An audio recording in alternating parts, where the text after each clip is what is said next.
പുനരധിവസിപ്പിച്ച് 2 പതിറ്റാണ്ട് പിന്നിടുമ്പോഴും അടിസ്ഥാന സൗകര്യങ്ങൾ പോലുമില്ലാതെ ദുരിതം അനുഭവിക്കുകയാണ് ഇടുക്കി ചിന്നക്കനാൽ 301 ഉന്നതിയിലെ വനവാസി കുടുംബങ്ങൾ.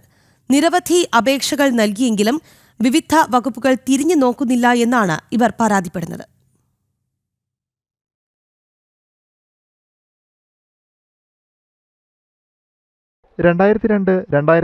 കാലഘട്ടത്തിലാണ് ചിന്നക്കനാലിൽ വനവാസി പുനരധിവാസ പദ്ധതി നടപ്പിലാക്കിയത്. സംസ്ഥാനത്തിന്റെ വിവിധ മേഖലകളിൽ നിന്നുള്ള വനവാസി കുടുംബങ്ങൾക്ക് സ്ഥലവും വീടും നൽകി പുനരധിവസിപ്പിക്കുകയാണ്.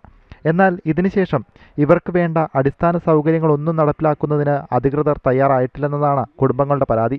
പണിതു നൽകിയ വീടുകളെല്ലാം ചോർന്നൊലിക്കുന്ന അവസ്ഥ.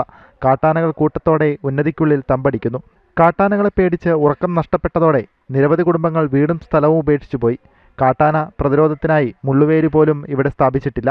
ഇത്തരം കാര്യങ്ങളെല്ലാം നോക്കാൻ ട്രൈബൽ ഡിപ്പാർട്ട്മെന്റ് ഉണ്ടെങ്കിലും ഒരു പ്രയോജനവുമില്ലെന്നും ഡിപ്പാർട്ട്മെന്റ് നന്നായാലേ തങ്ങളും നന്നാവൂ എന്നുമാണ് ഉന്നതിയിലെ ആളുകൾ പറയുന്നത്. 2002 സിംഗകണ്ഠ 301 കോളനിയിൽ വെച്ച് സർക്കാർ ഞങ്ങൾക്ക് 1 ഏക്കർ ഭൂമി പട്ടായം നൽകി. പക്ഷേ ഇവിടുത്തെ വികസനങ്ങളൊന്നും നടക്കുന്നില്ല.